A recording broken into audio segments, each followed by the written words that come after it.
la- que siga pues el grupo que tiene que exponer la parte del prisma.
A ver, el grupo 5 que tiene que exponer la declaración prisma, ¿está presente? Sí, doctor.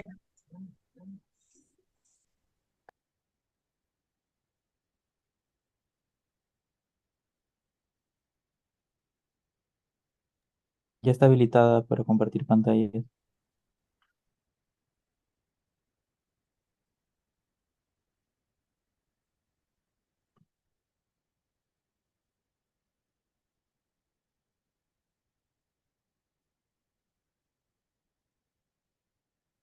¿Se puede observar?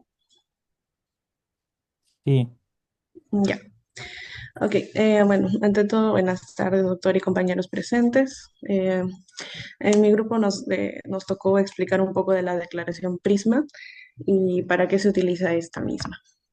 Bueno, como introducción, ¿qué es la declaración Prisma? Es una guía internacional que ayuda a investigadores a hacer, a presentar revisiones sistemáticas, tanto que ayuden a hacer de una mejor forma, tanto clara, ordenada y confiable.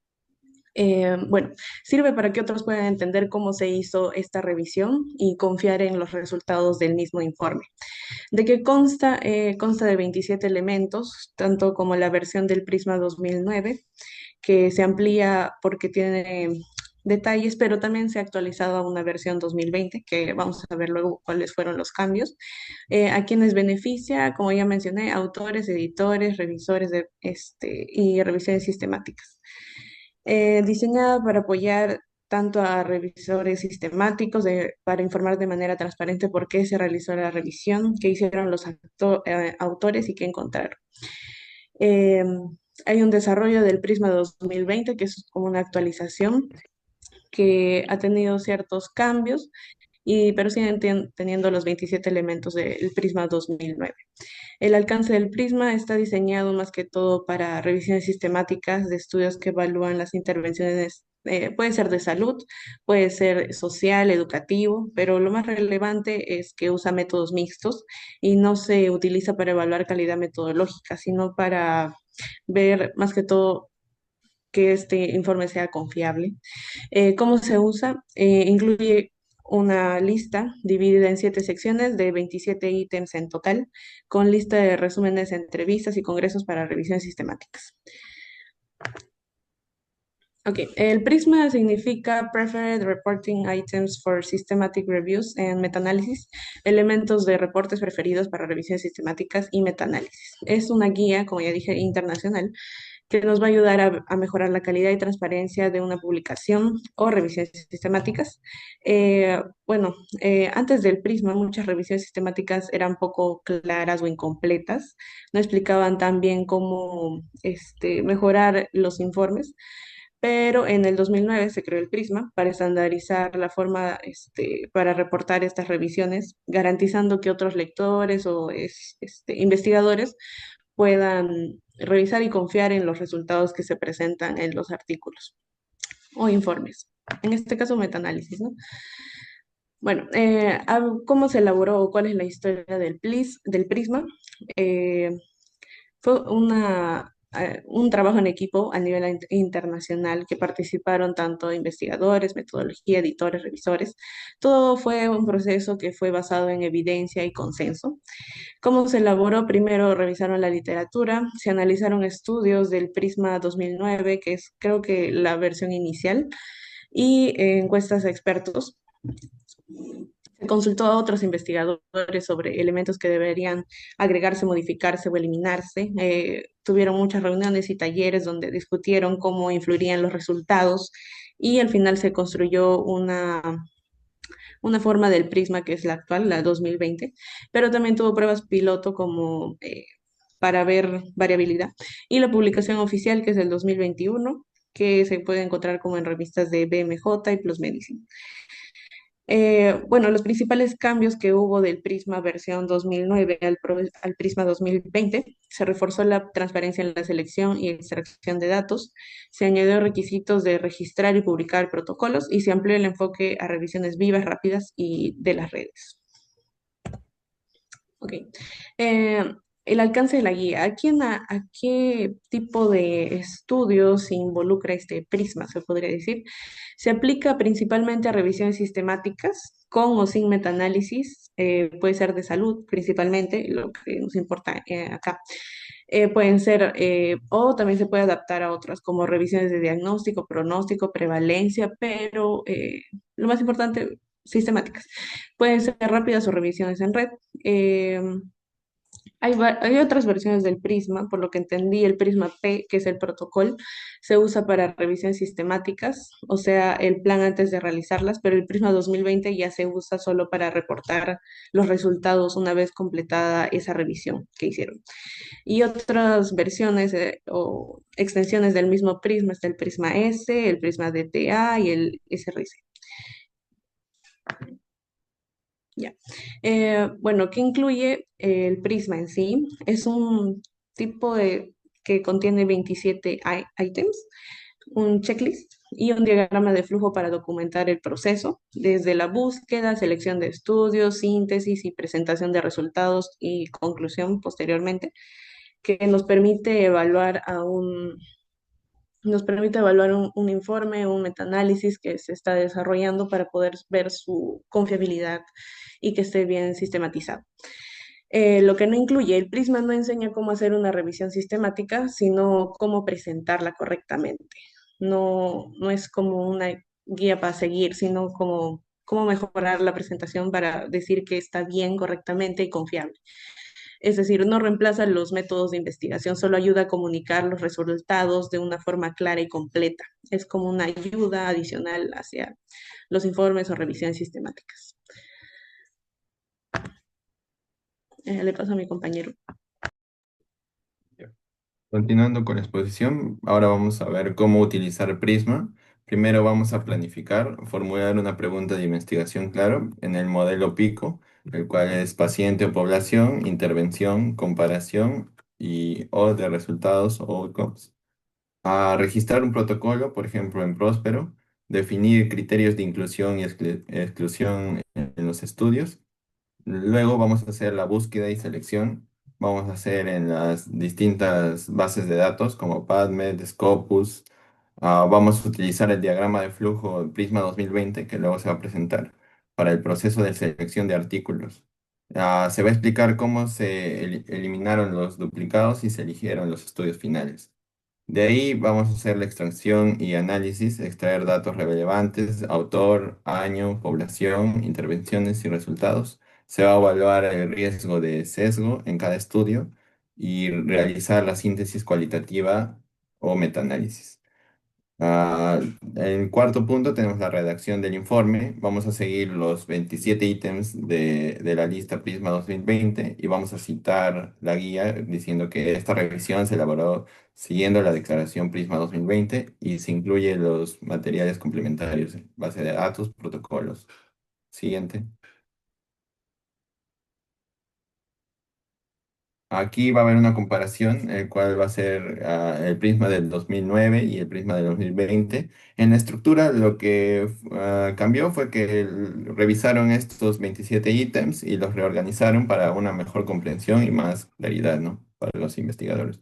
Luego, el diagrama de flujo incluyeron en el prisma 2020, incluyeron los registros, los preprints y fuentes adicionales, ¿no? En los métodos de búsqueda, en el Prisma 2020 permite búsquedas automatizadas y semiautomáticas. En la síntesis, en el Prisma 2020 incluye revisión sin metaanálisis, más cualitativa, ¿no? Y en el Prisma 2009, en el riesgo de sesgo, describe como algo general, mientras que en el Prisma 2020 lo hace más detallado en estudios individuales y síntesis, ¿no? La transparencia no fue exigida en el Prisma 2009, en cambio en el Prisma 2020 ya enfatiza que los registros de protocolo, de acceso a datos y códigos, ¿no? Y también cambian el formato digital, mientras que en el Prisma 20 se añadió un complementario, un material complementario en línea para poder comprobar si se está cumpliendo los 27 ítems. Siguiente. Acá tenemos este es el diagrama de flujo Prisma 2020 en el que se utiliza en revisiones sistemáticas para mostrar de manera transparente el proceso de búsqueda y selección de artículos. En la parte central vemos los registros identificados en base de datos, luego los eliminados, los seleccionados y finalmente los estudios incluidos. A la derecha aparecen las búsquedas complementarias y a la izquierda los estudios de revisiones previas. Sí, las hubiera, ¿no? El objetivo es garantizar la claridad y reproductibilidad, permitiendo que cualquier lector entienda de dónde provienen los resultados y por qué se excluyeron en ciertos estudios. Siguiente. En la discusión, los autores destacan que la nueva versión responde a la evolución de la ciencia y la publicación científica, reconocen las necesidades de incluir fuentes no tradicionales, los preprints, ensayos clínicos registrados. Resaltan la importancia de la transparencia total desde el protocolo hasta los datos brutos. Subrayan que Prisma no garantiza la calidad metodológica, pero sí permite detectar sesgos y deficiencias con mayor facilidad. También amplían su aplicabilidad a revisiones sin metaanálisis, revisiones mixtas o narrativas. Siguiente. Y como conclusión, Prisma 2020 mejora la calidad y transparencia y reproductividad de las revisiones sistemáticas, fomenta la buena práctica científica mediante la publicación de protocolos y materiales complementarios, promueve la confianza en la evidencia científica, especialmente en tiempos donde las decisiones clínicas dependen de revisiones, ¿no? sistemáticas. Se recomienda su uso obligatorio con los 27 ítems por revistas biomédicas y comités de éticas para garantizar la integridad del proceso científico. Y eso es todo. Muchas gracias.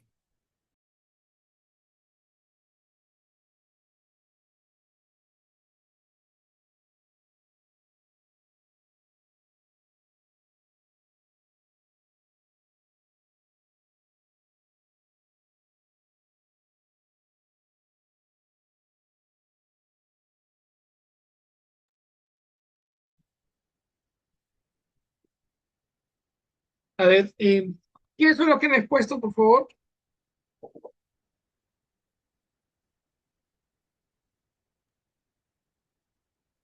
Álvaro Sarmiento.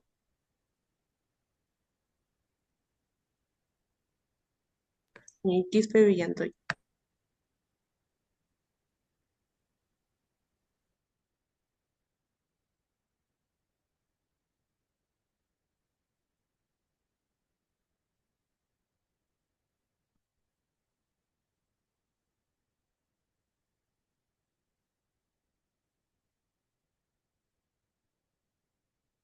Pero ese es el grupo 5, ¿no? Sí.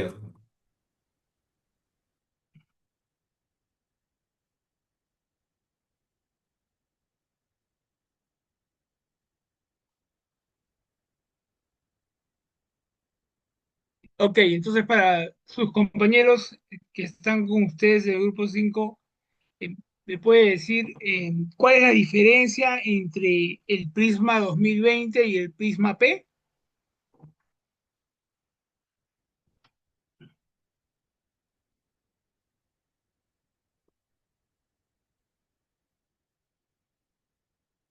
Tu compañera lo explicó.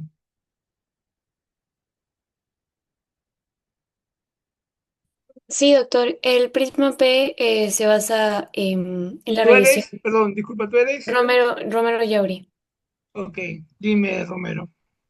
Ok, el Prisma P se basa en la revisión de lo que va a ser los, los artículos y como que ya va a decir que ya está listo. En cambio, la declaración Prisma del 2020 ya como tal hace la revisión. No hace la revisión, sino que Claro, o ya sea, publica. hay que tener en cuenta que, como dijo su compañera, el Prisma P es una guía de la planificación de la revisión, ¿no? Generalmente tiene las características de exigir transparencia, rigor del protocolo, ¿no? Cómo se ha iniciado la búsqueda de los estudios. Mientras que el Prisma 2020, como lo dices tú, es una guía ya propiamente dicha de la misma publicación, ¿no? Estamos bien, sí. Ahora, otra pregunta para el grupo es, eh, ¿alguien me puede decir por qué existen otros tipos de guías Prismas? O sea, ¿por qué existe la guía Prisma SCR o la guía Prisma del metaanálisis en red, como lo explicó su compañera? ¿Mm? Doctor, yo creo que porque no creo que pueda cubrir adecuadamente, ¿no? Todas las variantes de las revisiones, porque depende del diseño, del tipo de datos, del campo, y puede ser más específica para cada uno. ¿Ok? ¿Qué más? Tú eres Abigail, ¿no? Alexandra. Sí, sí, doctor. Sí, por ahí estamos. ¿Alguien más que refuerce la idea?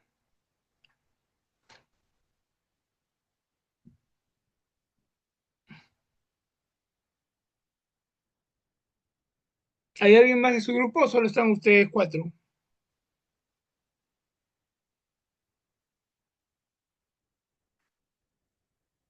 Valerie, Doctor Santa Cruz, ¿por qué no todas las revisiones sistemáticas van a ser iguales? Por ende va a requerir distintas formas de evaluar. claro, ¿no? Generalmente el Prisma está elaborado para una revisión sistemática tradicional, la que hemos visto generalmente en los tipos de ensayos clínicos, o sea, una revisión sistemática sobre terapéutica, pero existen otras, como lo especificó su compañera y como ustedes están diciendo. Cada tipo de revisión sistemática viene a ser una extensión para los alcances de acuerdo a lo que estemos buscando en nuestra pregunta pico, ¿no? Ok, entonces seguimos con el grupo. El siguiente grupo, eh, ¿lo tienen ahí mapeado?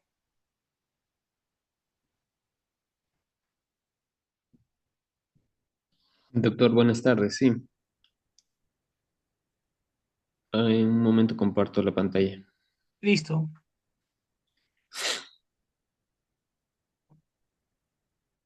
¿Se visualiza normal, de forma normal?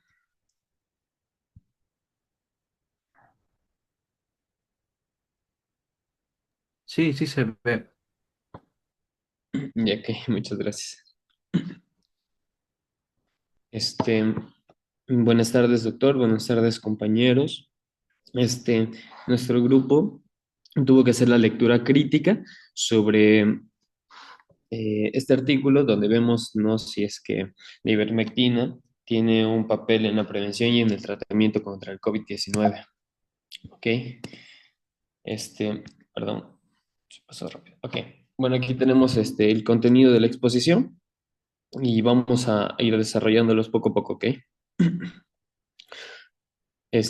La primera pregunta, por decirlo así, vamos a tratar de ver estos criterios si se van cumpliendo en toda su medida, por decirlo de alguna manera, en este artículo, ¿no?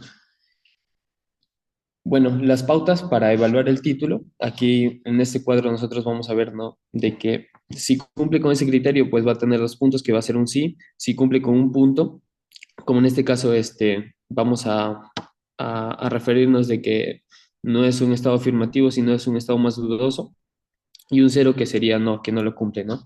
Entonces, primer punto, en cuanto a evaluar el título, vemos que es claramente indicativo del contenido de estudio, pues vemos de que sí lo es claro, fácil de entender, también lo es, por eso tiene 2 puntos, que es un sí, es conciso, y aquí la pauta no es de que tenga menos de 15 palabras, como podemos ver, es un sí. Identifica palabras clave, también, ¿no? Prevención, tratamiento, COVID-19, ivermectina, pues son palabras claves y pues el título está cortado, ¿no? Utiliza palabras completas. La pauta aquí también dice que no utiliza abreviaturas ni siglas, entonces como vemos, cumple esto. El único que es un estado como que dudoso, por decirlo así, es que si es que usa un término si usa, perdón, un tono afirmativo. Entonces, en esta parte es el único que no está de claro, sí, si la ivermectina para la prevención y el tratamiento de la COVID-19, este título se usa así de forma afirmativa, entonces por eso se lo puso en uno, en estado dudoso. ¿Es gramaticalmente correcto? Pues sí. Se usa palabras o lenguaje sencillo, usa términos claros y usa palabras esenciales, pues vemos que todos estos criterios se los cumplen, ¿no? Entonces, por esa parte estamos bien. También, en este caso vemos otros puntos, ¿no? La certificación, vemos que la autoría es adecuada en número, la relación, complejidad del artículo y el número de los autores es coherente, pues este está en un estado un poco más dudoso, pero otros criterios se los cumple, como ¿no? Si se trata de un artículo multidisciplinar, el equipo investigador está integrado por especialistas de diversas áreas de conocimiento, entonces esto sí lo cumple el artículo, por eso está un sí. La autoría es justificada y responsable, y los criterios de autoría parecen que son correctos, esto como que no está del todo claro, ¿no? Pero lo demás sí, los autores principales tienen una amplia experiencia, es un sí, y hay una ausencia en la redundancia del artículo publicado. También cumple estos criterios de forma afirmativa, por decirlo de alguna manera. Paso 2, vamos a ver la justificación y la relevancia del estudio, también, por decirlo de otra manera, con la misma escala, ¿no? Sí, dudoso o no. Pues vemos el primer punto, ¿no? Se presenta claramente el por qué y por qué, el qué, perdón, el qué y el por qué de la investigación. Pues sí, porque explica que la ivermectina fue propuesta como antiviral frente al SARS-CoV-2, pero la evidencia era contradictoria y eso lo vamos a ir viendo más adelante. Define el problema de la investigación con claridad, pues es un sí. Describe la magnitud e impacto del problema, pues sí, porque no detalla el proceso de la pandemia, millones de casos y muertes, y la búsqueda de un fármaco accesible como es la ivermectina, ¿no? El tema general conduce al problema específico, pues sí, los antecedentes se presentan con orden y siguen redundancia, también es un sí. La razón fundamental del estudio está bien expresada, sí, porque justifica la revisión por la confusión pública y científica generada, ¿no? Por eso es que, por decirlo de alguna manera, se decidió también hacer este artículo, esta revisión para ver qué tan certero era el uso de la ivermectina, ¿no? En pacientes con COVID-19. El problema es importante, actual y medible, pues también es un sí, porque estamos hablando de relacionado con el COVID-19, la última pandemia que hubo. Expone lo que se sabe actualmente sobre el tema, pues también es un sí. Y los demás puntos, obviando ¿no? Que es el punto 13, dice, se vincula con teorías o marcos conceptuales existentes. Dice que este está basado en la metodología Cochrane y Grade o Grade, pero que no desarrolla teoría nueva. Ese es como que mm, está en un estado dudoso, pero lo demás del criterios, ¿no? Para ver qué es una buena justificación y relevancia del estudio, pues sí están en estado afirmativo, por decirlo así. Los objetivos del lado izquierdo, la hipótesis del lado derecho, pues, ¿qué objetivos tiene? Pues primero evaluar la eficacia clínica de este fármaco que es la ivermectina en el tratamiento del COVID-19. También dice evaluar la seguridad de la ivermectina, analizar el efecto de la ivermectina en pacientes ambulatorios, comparar ivermectina, frente a otras intervenciones efectivas ya aprobadas y analizar el costo de efectividad de ivermectina como medida preventiva y evaluar la aceptabilidad y adherencia del uso de la ivermectina como prevención. Entonces, estos son los objetivos que tiene fijados pues la revisión y que los tratan de cumplir de pie a cabeza para que no quede pues ningún sesgo o alguna información que no sea relevante, ¿no? De mencionar ante si es o no correcto pues el uso de la ivermectina. ¿Qué hipótesis había? Pues la ivermectina puede representar una estrategia costo efectiva en contextos de limitación de recursos. También la ivermectina como profilaxis, si reduce el riesgo de desarrollar síntomas clínicos tras la infección. También otras hipótesis que habían es como que la ivermectina tiene un perfil de seguridad similar o mejor que el tratamiento convencional. Esa era una gran hipótesis, por decirlo de alguna manera. Y también otra hipótesis es si es que la ivermectina acelera la recuperación clínica y la resolución de síntomas. Y la última que ya está de más mencionarlo, ¿no? La metodología, ¿no? ¿Fue adecuada la metodología utilizada para evaluar la eficacia de la ivermectina en el COVID-19? Pues vemos, ¿no? De que es una revisión sistemática con metaanálisis de ensayos aleatorios. ¿Ok? Este tipo de estudio reúne y analiza críticamente la evidencia disponible para responder una pregunta clínica específica. Es por eso que estos ensayos clínicos aleatorios ayudan a responder esas preguntas, ¿no? O esas hipótesis que se generan o esos objetivos que también queremos cumplir y evidenciarlos, ¿no? El nivel de evidencia, pues vemos que es alto si los estudios incluidos son de buena calidad y solo ensayos clínicos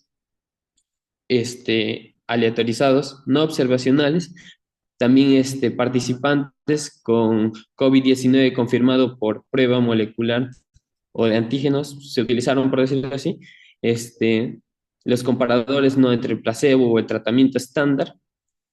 También no se incluyeron estudios con otros medicamentos de eficacia no probada, como la cloroquina, perdón.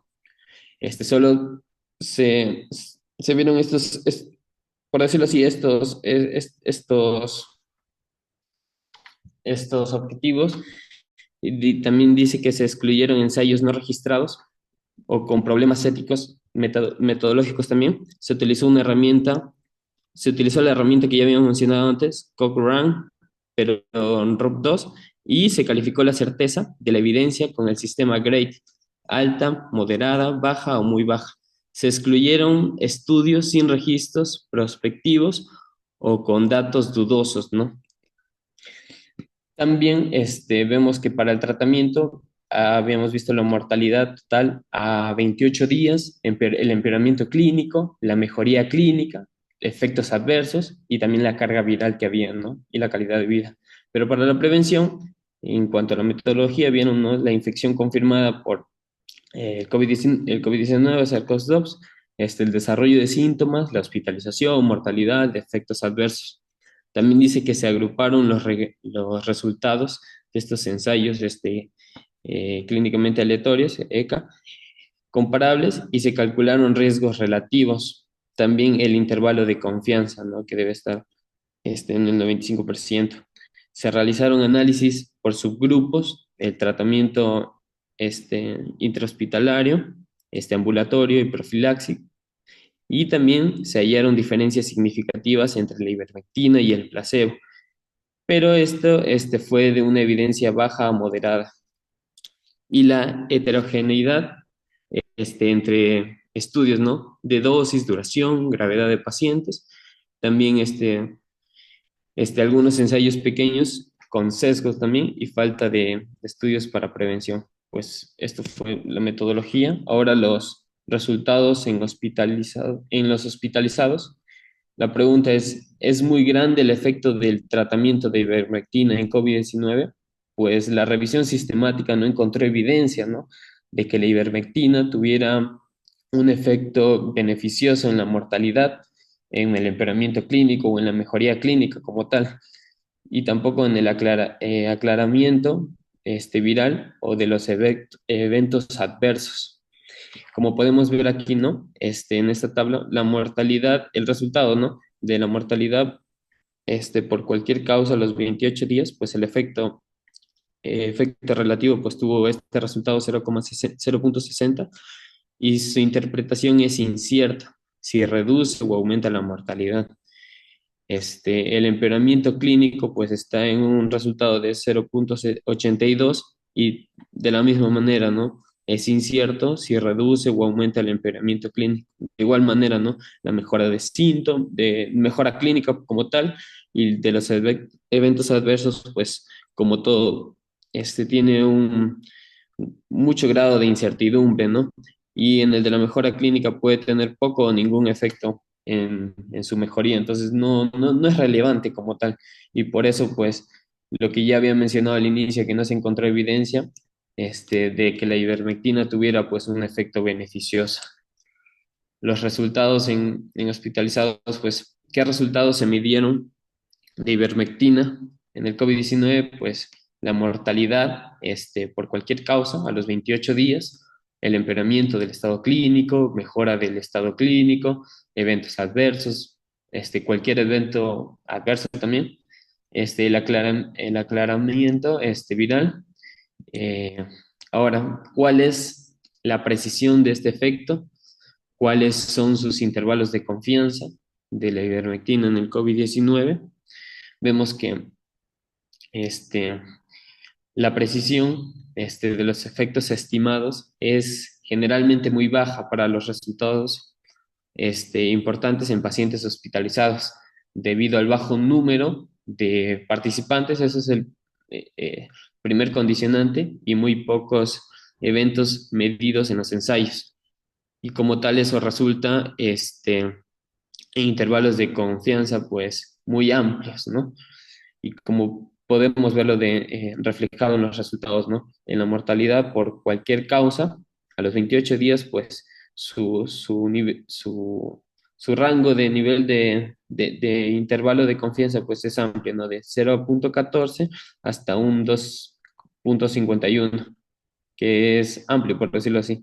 Y también eso se vio reflejado, ¿no? También en los eventos adversos graves, pues incluso su, su rango de estos intervalos de confianza, pues es mucho más amplio aún. Ahora, ¿puede aplicarse estos resultados en tu medio o población local? También otra pregunta es, ¿crees que los pacientes incluidos en el ensayo son suficientemente parecidos a tus pacientes con ivermectina y COVID-19? Pues menciona que la aplicabilidad de los resultados a pacientes con el riesgo más alto es limitada, y que los ensayos de pacientes hospitalizados excluidos en la revisión se centraron en la enfermedad moderada. Todos los 5 ensayos en pacientes hospitalizados investigaron a pacientes con COVID-19 moderado, ¿no? En escala de la OMS de 4 o 5. Dice, se excluyeron pacientes con enfermedad grave. Y la revisión argumenta que consideraron el modo de acción propuesto para la ivermectina, que es inhibir la replicación viral en etapas tempranas. No se esperaría un efecto si se administra en una etapa tardía de la enfermedad grave. Ahora, los beneficios a obtener justifican los riesgos y los costos. Pues basándonos en la evidencia presentada, pues no se puede justificar el uso de la ivermectina en pacientes hospitalizados. Por decirlo de alguna manera, pues, o sea, no vamos a encontrar resultados positivos, como ya lo habíamos visto anteriormente, y es peor no tratar de darlos y querer justificar su uso, a pesar de que no hay evidencia y a pesar de que puede generar riesgos y aparte de que tiene altos costos, ¿no? Entonces, no tiene sentido por esa parte. Y cuando revisamos eh, valga la redundancia, revisión sistemática, pues nos lo aclara, ¿no? Y nos lo avala. Por eso dice los beneficios, los supuestos beneficios son inciertos y sugieren poco o ningún efecto de resultado críticos, como la baja de la mortalidad, el empeoramiento clínico y la mejoría, ¿no? Con una certeza de evidencia muy baja. Ahora, ¿qué muestran los resultados en pacientes ambulatorios sobre la eficacia de la ivermectina? Los pacientes ambulatorios con COVID-19 leve o sin signos de gravedad, pues la revisión incluyó 6 ensayos clínicos aleatorizados, bueno, es en este caso, ¿no? 2.860 participantes que compararon, ¿no? Ivermectina más la atención estándar frente a placebo o solo atención estándar. Y los resultados mostraron que la ivermectina probablemente tiene poco o ningún efecto sobre la mortalidad. Y es lo que ya hemos venido hablando y hablando y hablando. En este caso, ¿no? ¿Qué evidencia existe respecto al uso de la ivermectina para la prevención del COVID-19? Como vemos, ¿no? La revisión, Cochrane, no identificó ningún ensayo clínico aleatorizado confiable que evaluara que la ivermectina como medida para prevención para la infección del SARS-CoV-2. Si bien existen algunos estudios registrados en bases de datos internacionales, la mayoría de estos dicen que no cumplen con los criterios de calidad, primero metodológica, de integridad de datos o de transparencia. Entonces, lo que nos quiere decir es de que pues puede haber o puede, bueno, en este tipo de estudios internacionales que dice que puede haber que donde existe pues una pequeña evidencia, pues no es claro el uso de esa información porque puede haber mucho sesgo, ¿no? En cuanto a lo que ya había mencionado, ¿no? En cuanto a ver si son buenos los criterios de calidad de metodología y de la integridad de sus datos, ¿no? Y como en consecuencia la revisión no encontró evidencia disponible sobre profilaxis post-exposición ni prevención primaria y concluyó de manera explícita que no hay datos científicos que respalden el uso preventivo de la ivermectina.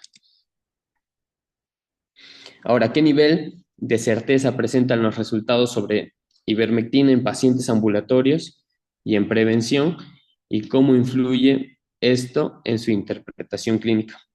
Los autores evaluaron la certeza de la evidencia mediante el sistema GRADE. ¿Y qué es lo que determinaron, no? Que había una certeza moderada para mortalidad y de calidad de vida, y baja o muy baja para la hospitalización, donde hubo también resolución de síntomas, efectos adversos, y carga viral. Esto se debió a pocos eventos, muestras pequeñas y heterogeneidad entre los estudios, lo que limita la precisión de los resultados. Y eso es, pues, más que todos sus condicionantes, ¿no? ¿Qué más tenemos? Las conclusiones, pues, la conclusión general sobre la eficacia de la ivermectina para tratar el COVID-19 Según esta revisión sistemática, es que no existe evidencia que respalde el uso para el tratamiento o la prevención fuera de estos ensayos controlados aleatorios, bien diseñados. La evidencia fiable disponible indica que la ivermectina no tiene un efecto beneficioso significativo en los resultados clínicos para las personas con COVID-19. Eso sería pues todo. Gracias.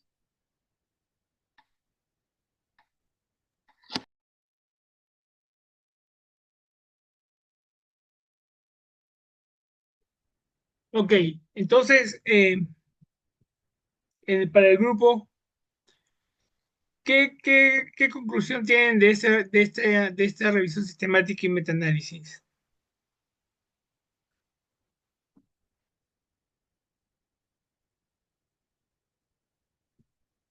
Por ejemplo, a su consulta les puede llegar un paciente de edad aproximada de 50 años, que tiene diabetes, ¿no? Y refiere que tiene sintomatología respiratoria y se ha hecho una prueba y le ha salido COVID. ¿Ustedes qué harían? Lo van a diagnosticar, le van a poner un diagnóstico y por las características que he narrado probablemente sea un COVID leve. ¿Qué indicarían para ese paciente en base a este artículo?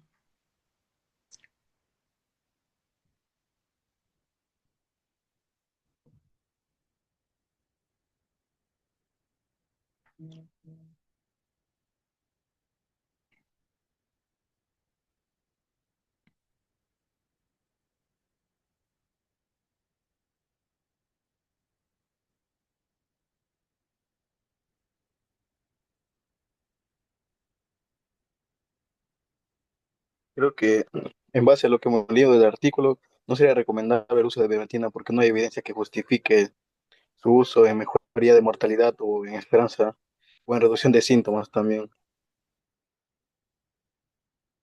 ¿Cómo sabemos que no hay diferencias en eso? Por el riesgo relativo que acaba de mostrar mi compañero en el caso de los resultados, ¿no? De esa revisión sistemática que se hizo, que no hubo mejoría significativa, ¿no? Y que estaban inconclusos los datos si era mejor o no, pues, el caso de ivermectina en el uso de COVID.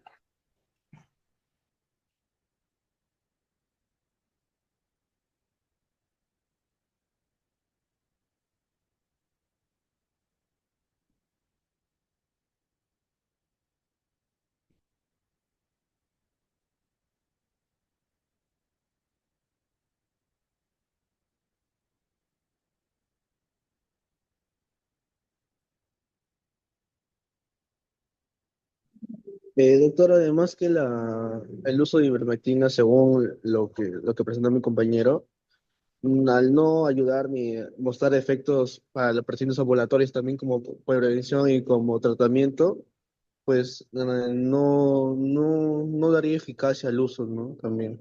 Ya lo mencionaba por mi compañero. O sea, si bien el paciente con COVID-19 leve, con síntomas leves, el uso de ivermectina pues, no me favorecería ni me ayudaría. Es como le estaría dando un tratamiento erróneo, según mi opinión. Claro, pero yo voy un poquito más allá. Por ejemplo, hay uno de los resultados, es mortalidad a los 28 días. Y la mortalidad a los 28 días dice que hay un riesgo relativo de 0,6. ¿Qué significa un riesgo relativo de 0,6?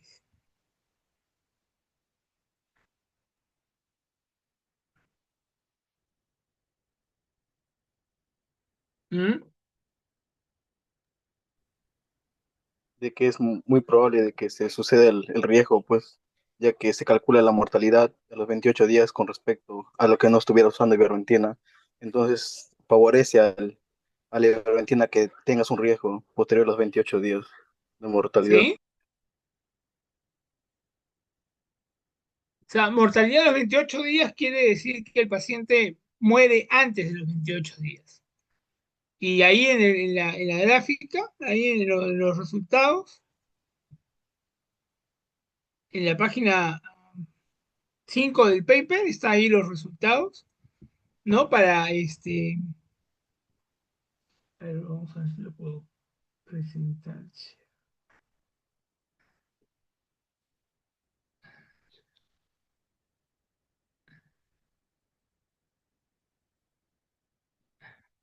¿Ven ven el PDF? Sí, doctor. Ok, Sí, sí, entonces donde ven el PDF, ahí ven los resultados, ¿no? Ivermectina para el tratamiento de COVID en pacientes con enfermedad moderada o severa, ¿no? Y acá nos dice que están comparando el estándar con la ivermectina, pues, ¿no? El estándar o el placebo, lo que. Entonces están comparando acá uno que es todas las. Mortalidad por todas las causas a los 28 días. Y acá estoy viendo un riesgo relativo de 0,6. ¿Qué significa eso?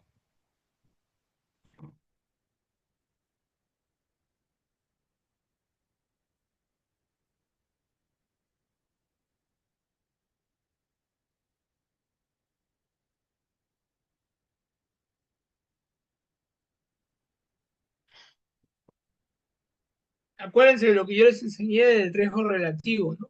Cuando es menor de uno, ¿qué significa?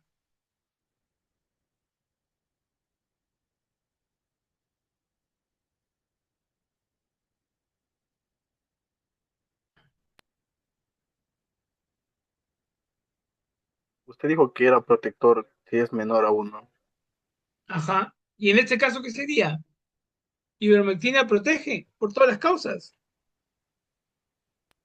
Eh, ajá, no sé, que el evento de mortalidad no va a pasar, o que en un cierto efecto muy poco ayuda a que el paciente mejore, como lo dijo usted.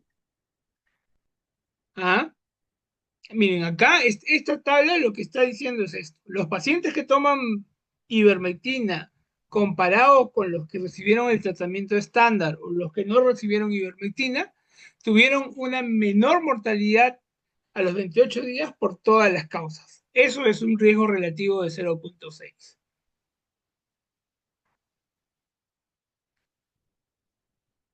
Pero es muy importante en ese sentido que necesitamos conocer algo más de ese riesgo relativo. ¿Qué necesitamos conocer de ese riesgo relativo? ¿Se acuerdan?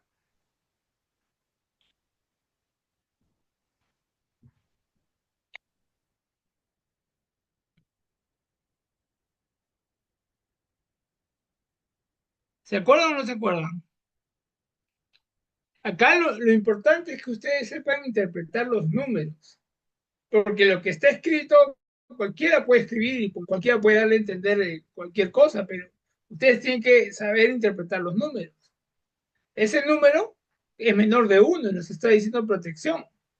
Entonces, si previene muertes, ¿por qué el autor después dice que no se debe usar ivermectina? ¿Mm?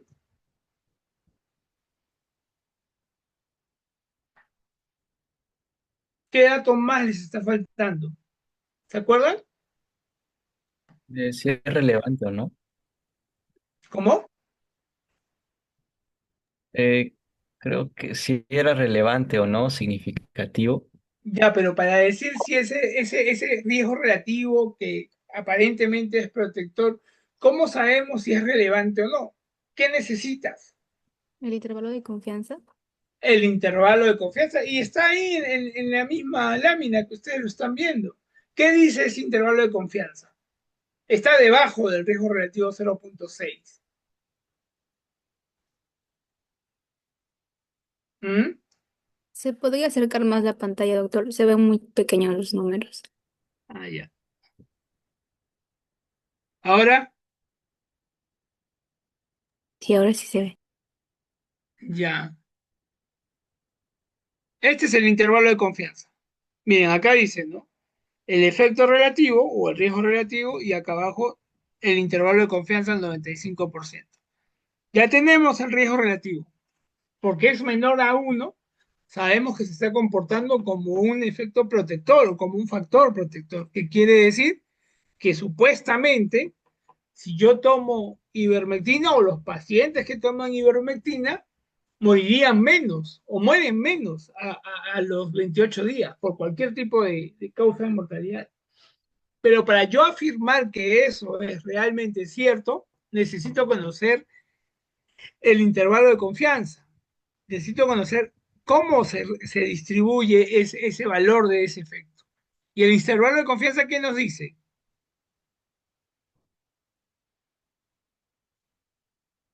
¿Se acuerdan o no se acuerdan?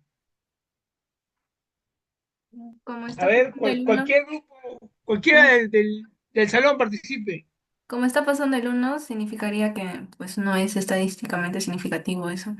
Se vuelve- Exacto, no es significativamente estadístico, ¿no? Entonces, eso es lo que debemos tener en cuenta. O sea, por más que al final y al cabo la medida del efecto nos está saliendo que aparentemente ivermectina se comportaría como un factor protector para la mortalidad a los 28 días, el intervalo de confianza nos dice que no, porque está yendo desde el 0,1 al 2,5. O sea, tiene un amplio margen, y ese amplio margen lo cruza el 1.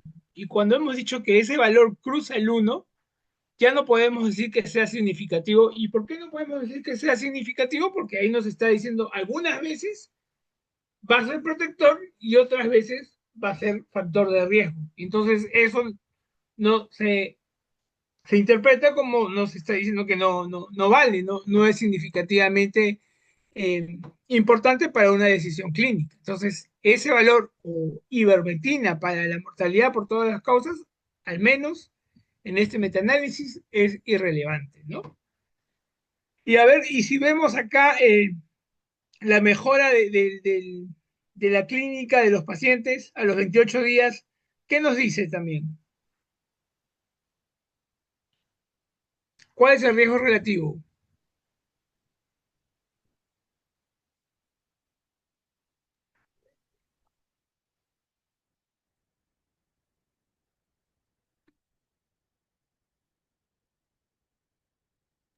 De uno. De uno, ¿no? ¿Y qué significa eso? Que no hay asociación, ¿Cómo? que no hay asociación. Pero ahí dice uno o dice 1,03. Ah, entonces Hay que sería, tener en cuenta eso, ¿no? Efectivamente, tú puedes decir de frente, no hay asociación porque está muy cerca al uno, es 1,03. Entonces, para el sentido estricto en su práctica, tú lo interpretas así, es casi no hay asociación porque está muy cerca al uno. Pero en la teoría, esto significa riesgo o protección, o nulo. Riesgo. Riesgo, ¿no? Entonces es riesgo. ¿Y qué necesitamos para ver si ese riesgo es verdadero? el intervalo de confianza, ¿Y qué dice el intervalo de confianza en este caso? que no es significativo, ¿Por qué? pasa, porque si pasa de uno, Porque cruza el uno. Acuérdense, pues ¿no? Está yendo de 0,7 a 1,35. Entonces, el uno está por acá, por donde está la palabra, tú, más o menos, ¿no? Entonces, eso es lo que tienen que tener en cuenta, ¿no? Por ejemplo, acá vemos eventos adversos serios. ¿El ivermectina produjo más eventos adversos serios o no? ¿Qué dicen ustedes? porque es más de uno. Sí. Sí, ¿no? O sea, el uso de ivermectina es más probable que produzcas eventos adversos serios, ¿no? Pero, ¿y el intervalo de confianza? Ah, ¿Qué dice el no, no es intervalo de relevante. confianza? ¿Ah?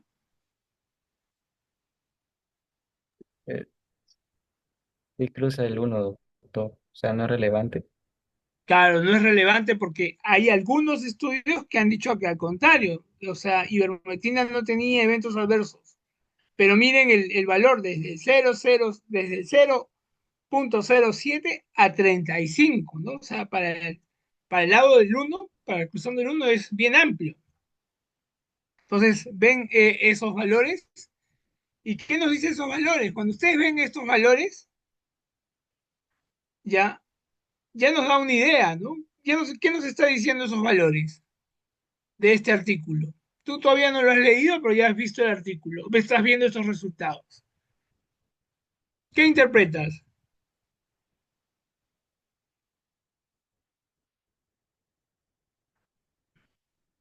Que la ivermectina Al menos tiene mayor... para este objetivo.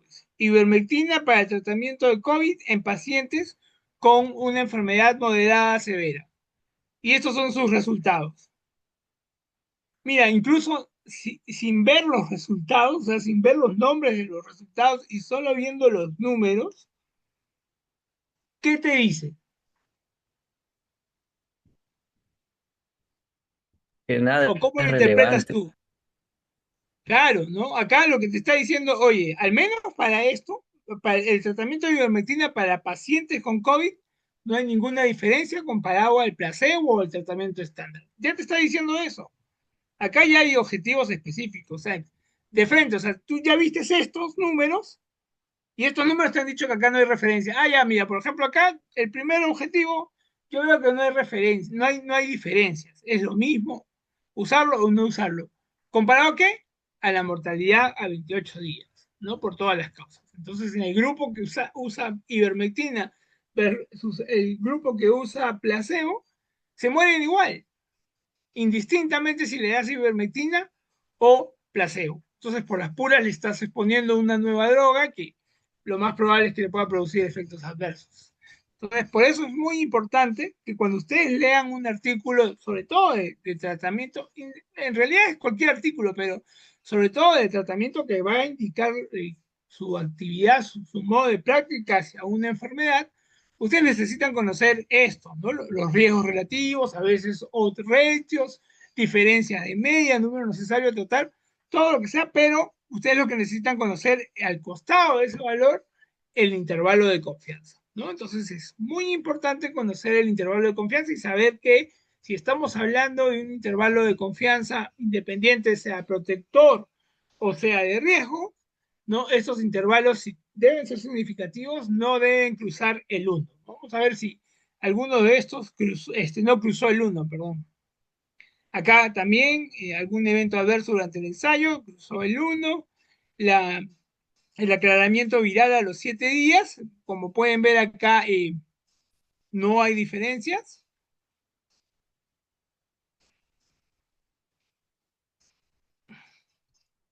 Acá también.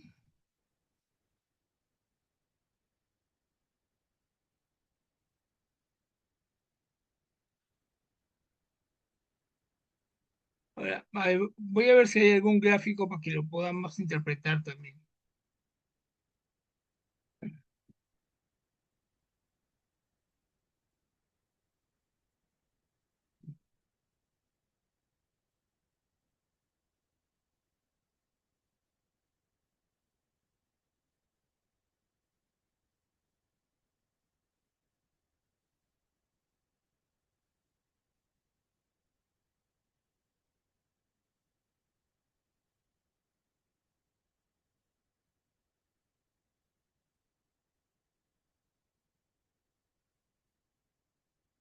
Acá está, justo vamos a ver el estudio, ¿no? Acá ustedes pueden ver el, este es el análisis, el forest plot de los metaanálisis, cómo se evalúan gráficamente. Entonces acá vemos el primer resultado que estábamos viendo, ¿no? Ivermectina comparado con placebo en el tratamiento del COVID en pacientes que tienen una enfermedad moderada o severa. Y el primer objetivo que evaluaron fueron la mortalidad por cualquier causa a los 28 días, ¿no? Entonces, cualquier paciente que tenía COVID, ¿cuántos morían antes de llegar al mes esos pacientes, ¿no? Y en quienes se dieron ivermectina y quienes usaron un tratamiento placebo o estándar, ¿no? Y acá lo ven, acá evaluaron prácticamente 3 estudios, ¿no?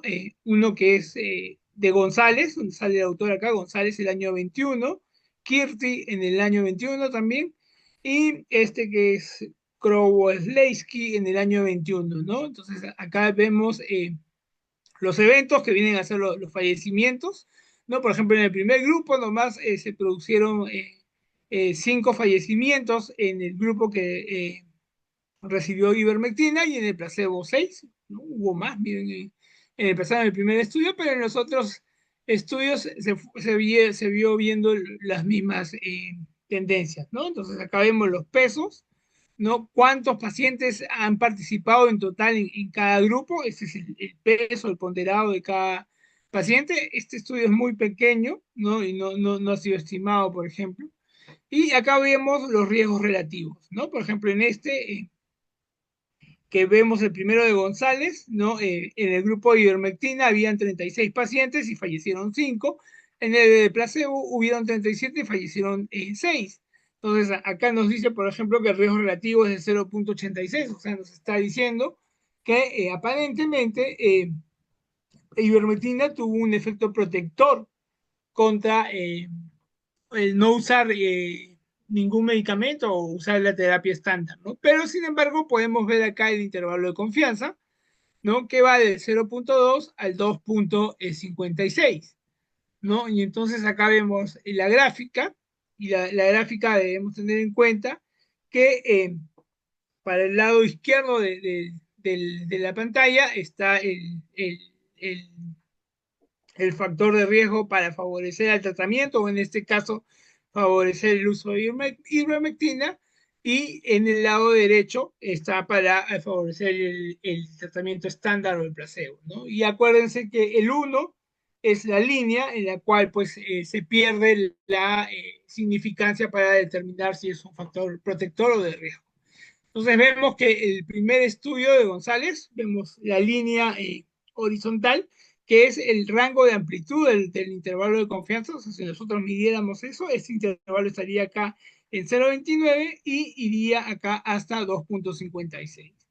Y el cuadrado que ven es el valor referencial de la medida del efecto, que en este caso es 0,86, ¿no? Cuando ustedes utilizan el software del metaanálisis, estos cuadraditos, estas rayas, van a ir incrementando el tamaño de acuerdo a la ponderación que tiene el peso, ¿no? Entonces, como vemos que el primer estudio de González tiene más pacientes, es por eso que el cuadrado se ve más grande. Y acá podemos ver los tipos de sesgos que tienen los metaanálisis, ¿no? El sesgo de selección, sesgo de muestra, sesgo de pérdida de algún resultado, todos los tipos de sesgos que pueden ver, y de acuerdo a eso vemos cada uno, ¿no? Al menos el primer estudio tiene un sesgo mediano de presentación en algunos estándares, y en otros tiene una buena calidad que ha evitado el sesgo, ¿no?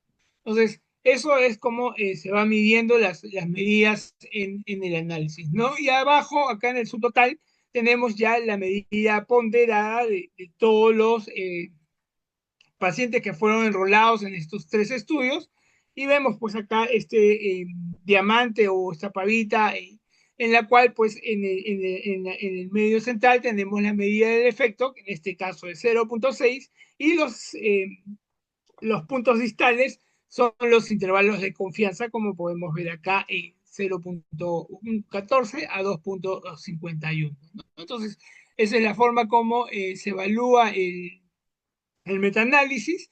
Acá vemos la heterogeneidad, o sea, acá tenemos que valorar qué tan homogéneos han sido los estudios entre ellos, ¿no? Y vemos pues que tiene una I cuadrada de 22%, ¿no? Cuando la I cuadrada es menor de 50, decimos pues que estos estudios generalmente no son heterogéneos, ¿no? Entonces, estos 3 estudios han sido bastante homogéneos entre ellos, ¿no? Y podemos, pues, estimar una prueba adecuada, en la cual nos da, pues, que los valores estimados generalmente es el 0,6, pero que su intervalo de confianza es amplio, que va del 0,14 al 2,5, ¿no? Entonces, es así generalmente cómo se va interpretando estos Forer plots, ¿no? De acuerdo a cada intervención.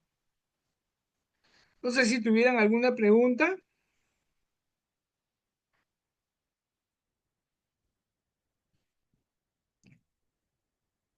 Ok, entonces ya con esto hemos avanzado gran parte de lo que es medicina basada en evidencias.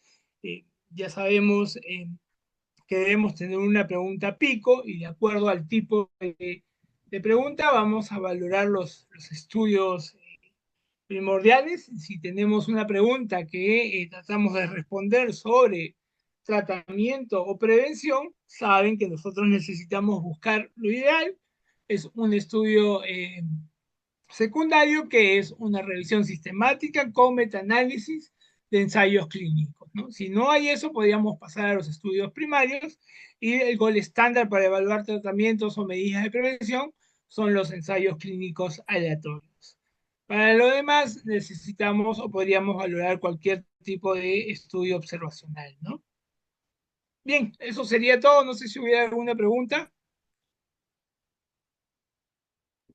Maestro, disculpe, ¿podría repetir lo de I al cuadrado? Si era menos de 50 es homogéneo. Sí, eso es para ver la heterogeneidad, ¿no? Entonces, heterogeneidad significa qué tan diferentes son los estudios estadísticamente. Acuérdense que vimos que la heterogeneidad podía ser dos tipos, ¿no? La heterogeneidad clínica y la heterogeneidad estadística. La heterogeneidad clínica nosotros generalmente la manejamos con los criterios de inclusión y los criterios de exclusión para eliminar esa variabilidad que pueden tener los estudios. Mientras que la heterogeneidad estadística, como dice su nombre, va a depender de los resultados, ya más que todo. Entonces, para valorar eh, si los estudios son homogéneos estadísticamente, se hace un test de heterogeneidad. Y generalmente ese test de heterogeneidad se hace con la I cuadrada, como podemos ver dónde vamos a volver acá el estudio. Acá está. Entonces, acá el estadístico, ustedes lo ponen ahí en el software y les va a sacar esto, ¿no? Entonces lo que ustedes tienen que interpretar es esta I cuadrada, que generalmente, si esa I cuadrada es mayor del 50%, ¿no? Te está diciendo que los estudios que estás comparando, en este caso estos tres estudios, por ejemplo, si te sale más del 50%, es que hay heterogeneidad. Y cuando te sale más del 80%, ya te dice que hay una marcada heterogeneidad estadística y que no sería recomendable hacer un metaanálisis, ¿no? Entonces, cuando te sale menos del 50%, no hay problema en poder hacer el metaanálisis, esta gráfica que ven acá. Cuando te sale una heterogeneidad entre el 50 al 80%, te dice pues que la deberías hacer con cuidado y ver si la puedes corregir con algún método estadístico o hacer un subanálisis por cada uno de ellos. ¿Correcto? Gracias, maestro.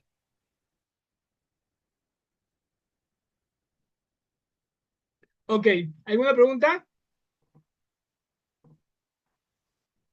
Bien, entonces nos vemos el siguiente lunes. A ver, nos quedamos los grupos de práctica, por favor.